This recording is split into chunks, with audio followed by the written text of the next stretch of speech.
Bienvenidos y bienvenidas a Fórmula TV. Hoy está con nosotros Valeria Vegas, que viene a presentarnos el Enigma Nadiuska. ¿Qué tal? ¿Cómo Muy estás, bien, Valeria? muy bien, pues contenta de hablar de este proyecto que me ha ocupado mucha parte de mi vida, afortunadamente. Tú eres especialista ya en rescatar biografías de personajes con una historia por conocer.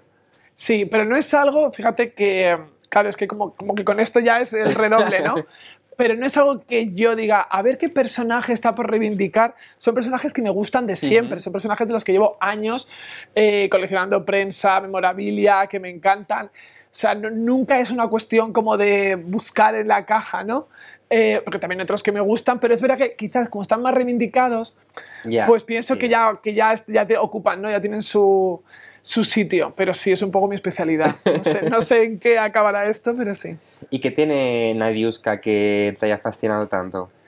Pues, a ver, por un lado, es verdad que la conocía a destiempo, ¿no? Igual que no vivimos los 70, si vivimos los 80 no nos enteramos, yo tenía 5 años cuando acabó la década de los 80, pero la descubrí en ese momento, cuando Nadiuska irrumpe fuerte por segunda vez, que es a raíz de una tragedia en el año 99, ¿no? Y salta a todos los programas informativos porque pues, aquella gran estrella de la transición pues, está pasando horas trágicas, la han desahuciado de su casa, se alimenta de los cubos de basura, todo una debacle tristísima, ¿no? Y yo recuerdo que mi madre estaba pues, viendo la televisión y estaba muy conmocionada, ¿no? Como muy apenada, porque obviamente sí que era generacional de mi madre y de la tuya y de mucha gente, y le estaba tocando la fibra sensible, y a mí eso me llamó la atención y me empecé a fijar en mi madre. Entonces me dijo, esta fue una actriz importantísima, fue muy conocida, pobre chica, y ponían de fondo estas imágenes de recurso, de archivo RTV de los 70, 80,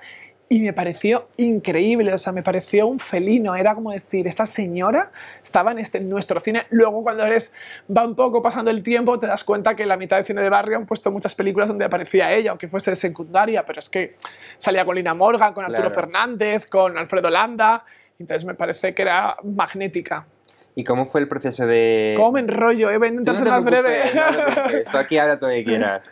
¿Cómo fue este proceso de investigar la figura de Nadiuska para el documental? Pues fue un proceso donde es verdad que yo sabía mucha parte de la historia, pero por pura mitomanía, la tenía estudiada, ¿no? Cuando te gusta alguien y has coleccionado prensa, pues te sabes un poco todos los recovecos. Lo que pasa es que no tenía que contarlo yo tengo un papel muy breve de este hilo conductor para cubrir esos huecos. Necesitas que te lo cuenten los demás. Y los demás, no hay nadie que te cuente 3 décadas del tirón. Hay gente que vivió los 70 y te cuenta los 70. El que vivió los 90, pues no sabe de los 80. Entonces, yo sabía que era un puzzle que había que ir montando, como suele ocurrir en los documentales. Entonces me encargué un poco de ver quién te cubre los 70, quién te cubre la década donde ella triunfa, quién te cubre el declive, quién convivió con ella de esta manera, quién trabajó, quién se la cruzó, quién le hizo unas fotos. Y montando ese puzzle me daba cuenta que entre 50 entrevistados, que son 50, pues te cuentan, hay un montón, 50 en total en los 3 episodios. Unos salen mucho, otros salen menos, otros son casi anecdóticos según pues momentos concretos, son como intrahistorias, y todos ellos al final te acaban contando esta historia que nunca se ha contado de esta manera y con tantas aristas. ¿Has descubierto cosas nuevas? He descubierto cosas nuevas en profundidad, o sea, ya había casi todo, lo sabía, de hecho fui buscando y le decía, hay que contactar a esta persona habló una vez de esto, pero claro, una cosa es lo que yo había leído, lo que yo había escuchado, y otra cosa es ya delante de cámara cuando se sueltan. Sí, descubrí algunas cosas nuevas, por ejemplo, un momento que nunca, fíjate que se han hecho artículos nostálgicos de Nadiuska en distintos periódicos y medios cada X años, y nunca se había abordado el tema de que la estafasen, ¿no? En un negocio donde se vio ella en los 90, casi apostando lo que era su última bala, que me parece más triste, o sea, todo es triste, ¿no? Pero me parece muy cruel que alguien esté con sus últimos ahorros, ¿no? Y que tenga que decidir si prosperar en su carrera, si apostar. No quiero hacer spoiler, pero aquello sí me sorprendió y me entristeció mucho. ¿Cómo una figura como ella se convierte en esa fuente de ingresos? ¿Qué fue? Pues porque era distinta. Es que el potencial de Nadiuska, y esto me alejo completamente de ser fan y de admirarla y demás, intento ser muy objetiva, pero es que Nadiuska era exótica, era la exótica de ese momento. Todas aquellas actrices del fenómeno de Destape y de la transición eran muy guapas, pero nos pillaban como cerca, ¿no? Sí, claro. De Totana, de Gijón, eran de La Mancha, ¿no? Como me decía hace poco alguien, dice, eran como nuestras. Pero Nadiuska era una especie de Sofía Loren al lado de Alfredo Landa, o una Ornella Muti al lado de Pepe Sacristán. Era como una cosa muy salvaje, con luego un acento perfecto español doblado, pero era una cosa, claro, para que se la entendiese, pero era una cosa... Entonces, claro, esto hizo que apostasen mucho por ella y que todos los directores y productores durante esos años de los 70 sabían que Nadiuska era un reclamo de taquilla, como décadas atrás lo había sido Sara Montiero, lo había sido Marisol, mujeres, que da igual lo que contase la película, la gente iba a verlo por la protagonista. Por ellas. También es verdad que ella tenía como un halo muy de misterio sobre sus orígenes, ¿no? Su procedencia. Sí. Eso también quizá ayudó como a encumbrar el mito. Pues también porque yo en un momento del documental, has visto que cuento, ¿no? A casi todos les preguntaba, ¿de dónde viene Nadiuska? Y ninguno, habiendo trabajado, sabía de dónde venía. Yo, si trabajo contigo más de 2 semanas, bueno, ni eso. Me dices, soy de Orihuela, o soy de Vigo, o soy de Lugo, o soy de Huesca. Y yo, hombre, si te pierdo la pista, pero te acuerdas un poco. Pero habiendo trabajado, que si rusa, rumana, polaca, alemana, moldava, eslava, todo, y dices, ¿cómo puede ser? Pero eso es parte del encanto, o sea, eso es el primer enigma, Nadiuska, ¿no? De todos los enigmas que hacen honor al título, y ese misterio es verdad que la hace atractiva. Vamos a pasar a esa figura de Damián Raval, que fue la gran ayuda de Nadiuska, pero también su mayor pesadilla. Sí, este es un tema peliagudo y que me alegró mucho que los entrevistados se mojasen, porque es algo que España, el mundo, primero, si se acordaban, si lo sabían, no se acordaban, ¿no? Y si lo sabían, pues raro es, porque es un entramado que solo se sabía dentro de la industria del cine español, ¿no? Damián Raval, el hermano del gran Paco Raval, pues fue un representante muy importante en los años 70-80 y llevaba a Concha Velasco, a Pepe Sacristán, a su hermano Paco, a Máximo Valverde, a José L. Román, llevaba una cantera importantísima de actores, y entre ellos a Nadiuska, ¿no? E igual que la hizo subir, pues también dan a entender que la hizo bajar, porque tenían una relación sentimental que no era sabida. Esto no se contaba en la época de entonces. Esto es como esta historia del rey y Bárbara, que durante décadas atrás se cuenta que Bárbara, se dice que Bárbara, que el rey, que tal, pero no se podía publicar, no se contaba. Es otra escala distinta, pero simplemente la prensa respetaba a ese representante que les daba actores para los reportajes, que estaban siempre en contacto. Entonces todo el mundo dentro de la profesión sabían que Damián y Nadiuska tenían un vínculo sentimental. Y cuando ese vínculo se rompe, porque ella decide romperlo y decide ser más libre de lo que aparentaba, porque yo creo que Nadiuska no era libre cuando nos parecía que era libre en las revistas y posaba sexy, era una libertad encubierta. Cuando realmente decidió ser libre y puso fin a esa relación, pagó un precio muy alto por esa libertad. Justo eso quería hablar contigo, Valeria, porque lo que al final se lee en el documental es que ella, por muy musa del destape que fuera, por muy primera portada de interview y tal, luego realmente parece que no llegaba a controlar su sexualidad.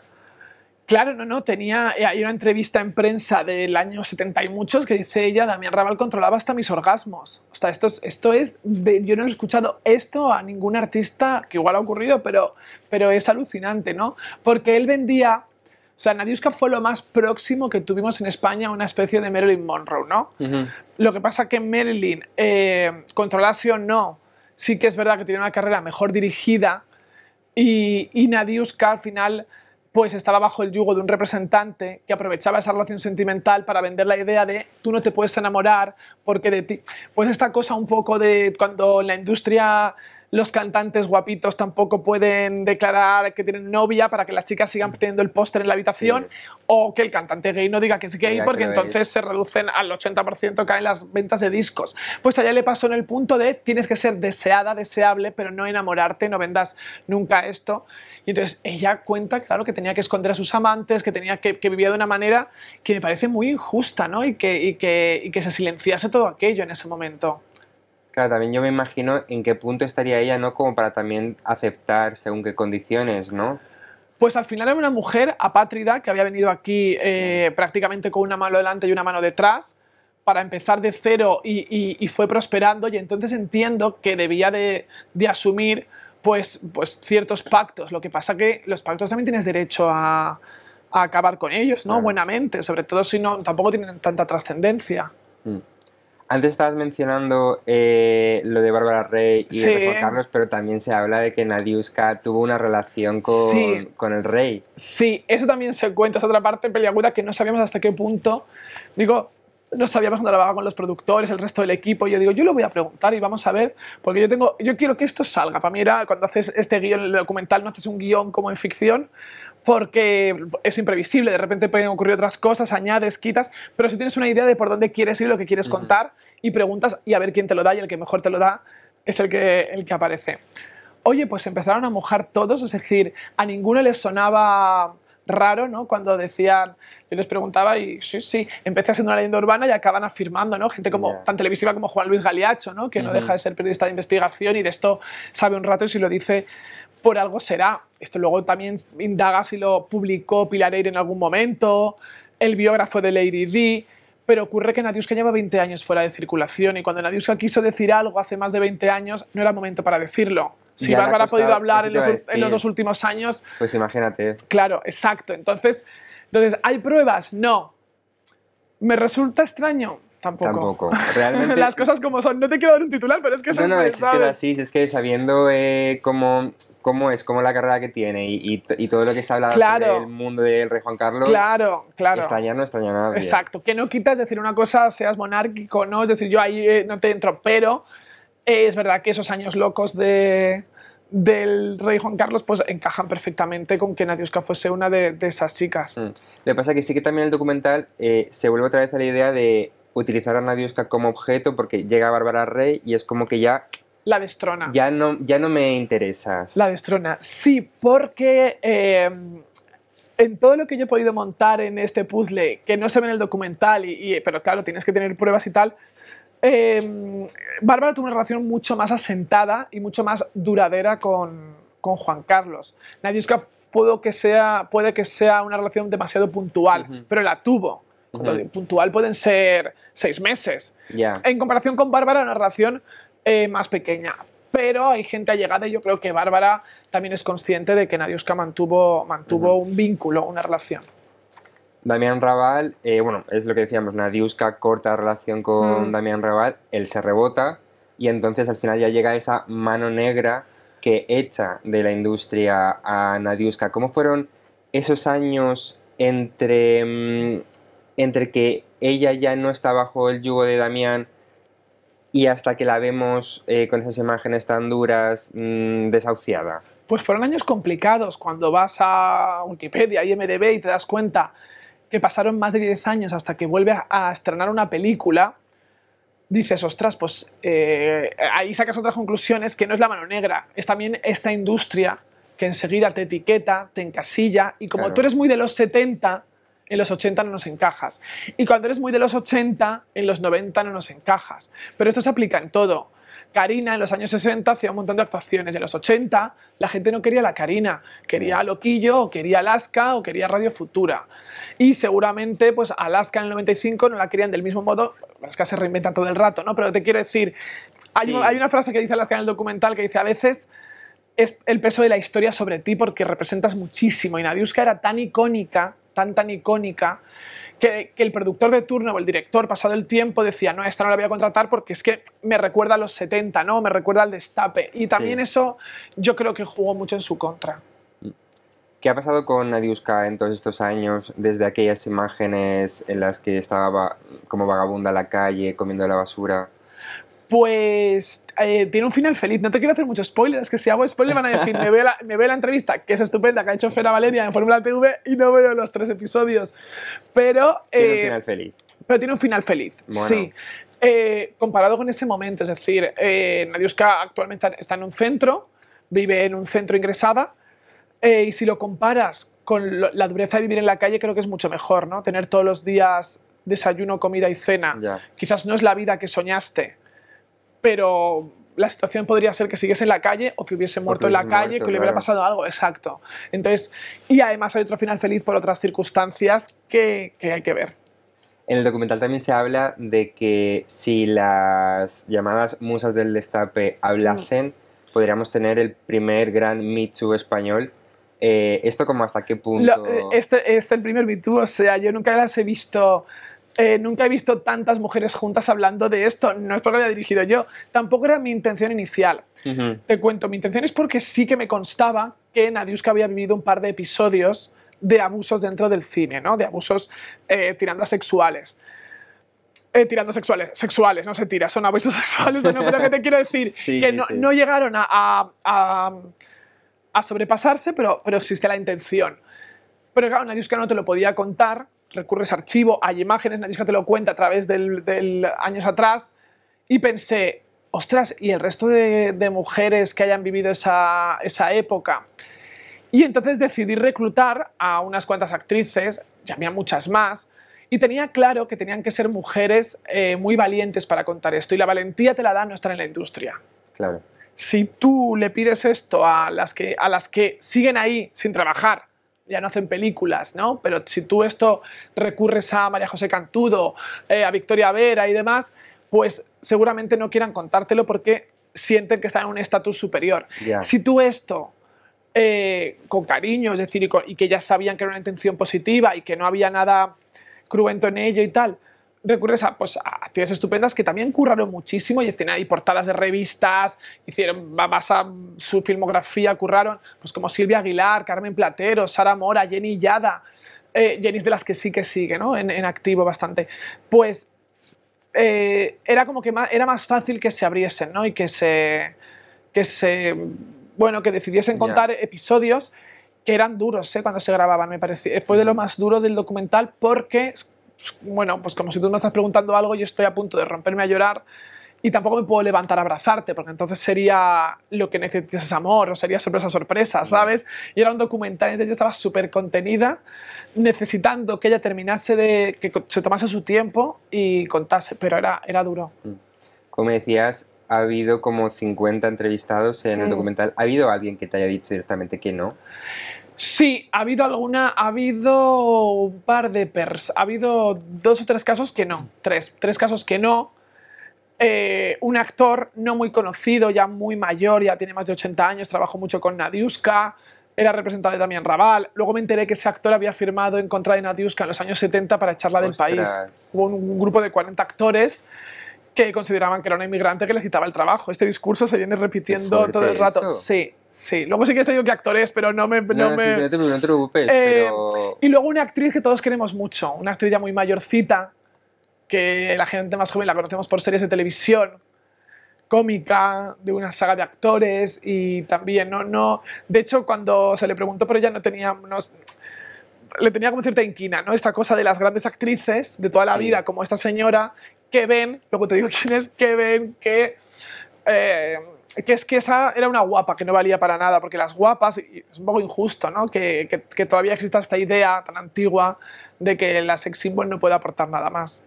Pero ya, claro, es que al final no era por ser guapa, era por ser una mujer que mostraba su sexualidad. Claro, exacto, sí, había doble juicio, claro.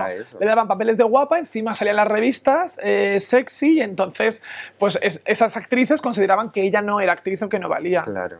Pero me parece muy fuerte lo de 40 actores firmando un documento para echarla del país porque les roba el trabajo. Les roba el trabajo. Y entonces tuvieron que... Es heavy. Sí, es una de las intrahistorias que se cuentan, que nunca se ha contado tampoco... Se ha contado, pero nunca se ha contado tan bien, perdón, pero es así. Y 40 actores del Sindicato del Espectáculo, casi todos han muerto, porque claro, eran ya mayores, firmaron para que esta mujer, que había empezado a trabajar, llevaba año y medio en España trabajando, había hecho ya 7 o 8 películas, pues que se fuera de aquí y tuvieron que casarla.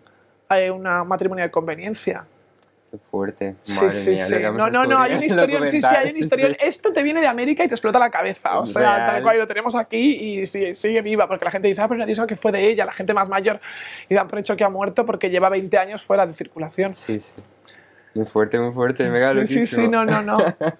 Bueno, Valeria, vamos a pasar también a hablar de Vestidas de Azul. Venga. Que también es serie en la que has participado en el equipo de guión.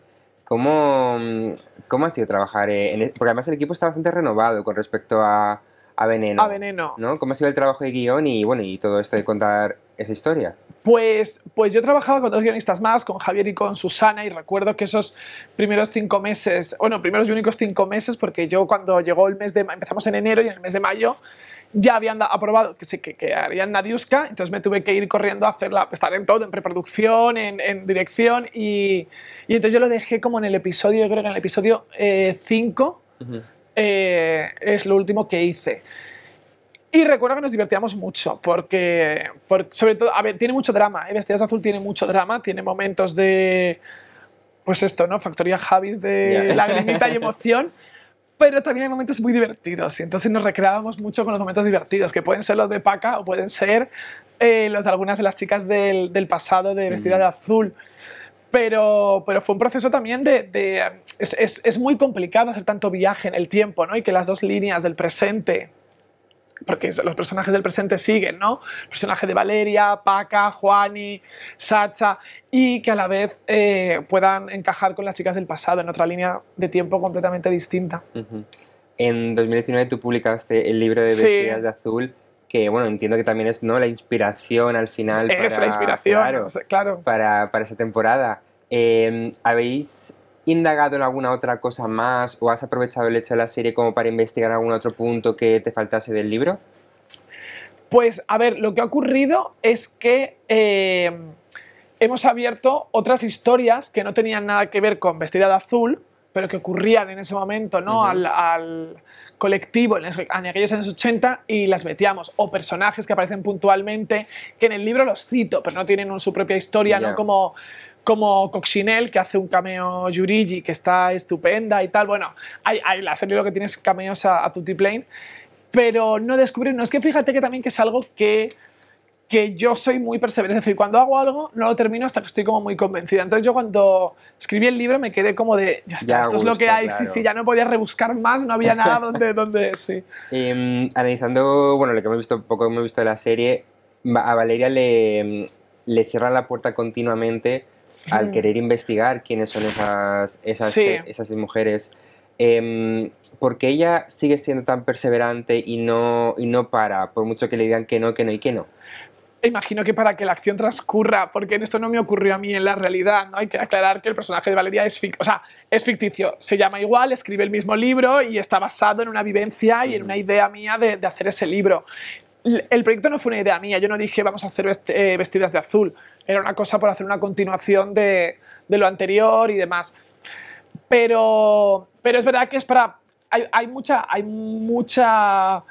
asunto ficcionado para que la trama avance, entonces ocurren cosas que de verdad a mí no me han ocurrido, más allá de la perseverancia en escribirlo, pero nunca me cerraban las puertas, nunca me impedían nada. Sí que es verdad que no era un proyecto fácil de colocar, porque era una película rara. Si yo hubiera elegido hacerlo de Indiana Jones o de Tacones Lejanos, pues muchas editoriales me han dicho, ay, mira, sí, la de la Veneno, que haga esto, ¿sabes? Pero yo elegí reivindicar algo que no estaba editado ni en DVD ni en ninguna plataforma en aquel momento, en el 19, y era un poco una cosa como raruna y de culto. Pero eso es culpa mía, porque elegí yo hacerlo de eso, claro, o sea, no es culpa de nadie. Bueno, de las 6 protagonistas de Vestida de Azul, bueno, 4 fallecieron, pero sí. 2 sí que siguen vivas. Habéis contado con Nacha Sánchez y con Josette. ¿Con Josette también habéis contado? Sí. Ay, no sabía que habéis contado con Josette. Sí, igual no te puedo desvelar mucho todavía y me matan, ¿eh? Pero bueno. Qué guay. Igual eso tienes que editarlo, en fin, lo que te digo, o lo dejamos ya de intríngulis. Dejamos así como avance. Sí que, Nacha, sí que he leído una entrevista suya que decía que tú querías, bajo todo concepto, que estuviese en la serie. Sí, a ver, porque cuando estábamos en este proceso que todavía no era puramente guión literario, sí que yo les dije, digo, a ver, están vivas, Nacha tiene que estar, que haya sobrevivido 40 años después de la película es digno de que tenga su momento. Y ella lo contó en esta entrevista y nadie se opuso, ¿eh? Los Javis lo daban por supuestísimo, decían, claro, tiene que estar aquí. Y digo los Javis porque producían, los directores estarían también de acuerdo y el resto de guionistas, obviamente. Lo que pasa es que yo con Nacha ya tenía contacto y del contacto tenía amistad y sugerí que tenía que estar, es que creo que es lo lógico, ¿no?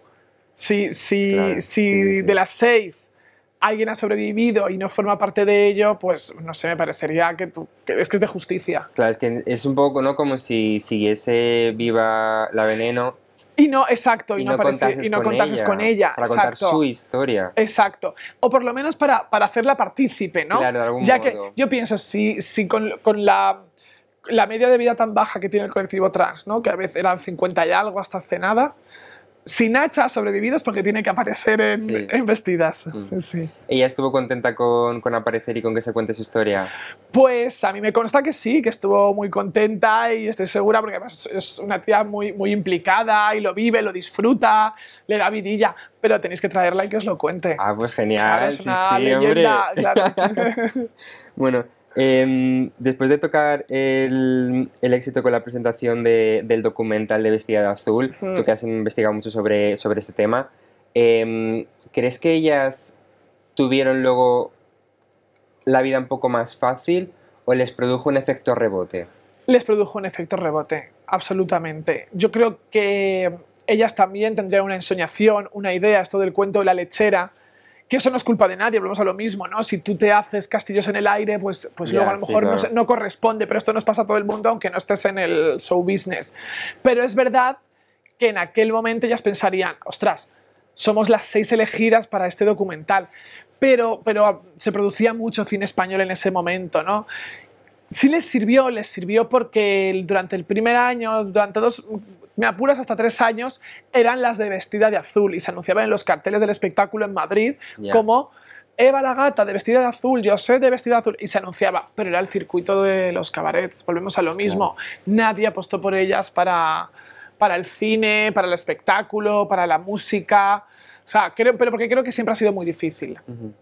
Igual que hemos visto en Veneno un poco como ese cambio existente hacia el colectivo trans desde esos 90 que vivió Cristina a la actualidad, vamos a ver también un poco cómo ha cambiado en la serie de esos 80 a ahora. Sí, y es más duro, ¿eh? Es más duro. Sí, fíjate que los 90, aunque nos pillen más cerca, tampoco me parecen fáciles y ha cambiado muchísimo la situación.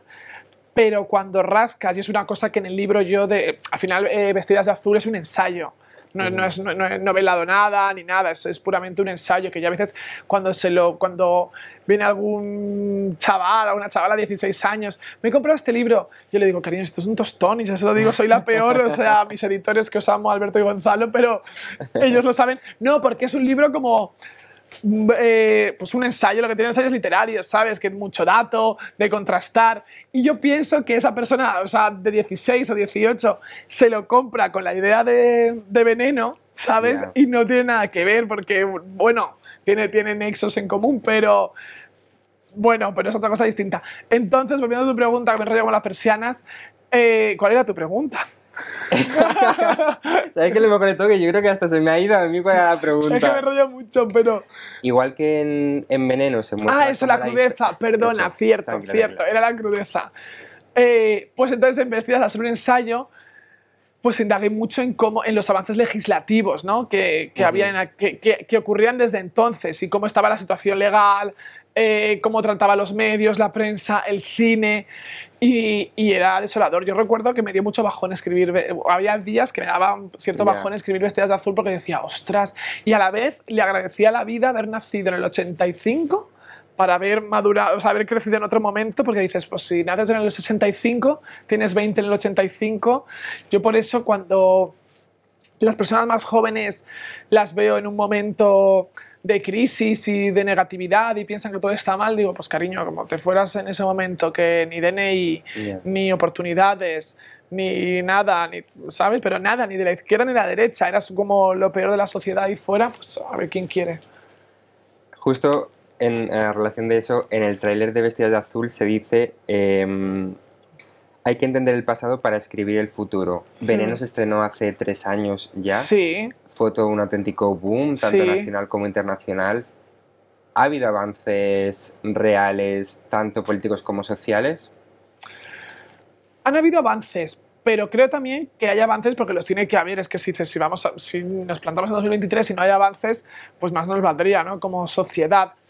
Pero creo que lo que ha sido muy importante es que la ficción, Veneno, Transparent, Orange is the New Black, Euforia, seguro que me dejó algo, The Pose, toda ficción que aborda no solo la transexualidad, lo que sea, hace que el público empatice muchísimo, muchísimo, ¿no? Lo que no se conseguía a veces a través de la televisión, lo que los libros pues no llegaban del mismo modo, pues las series, porque yo es que lo he recibido, lo he visto con mi abuela, con mi abuelo y se ha emocionado y lo comprendo y esto.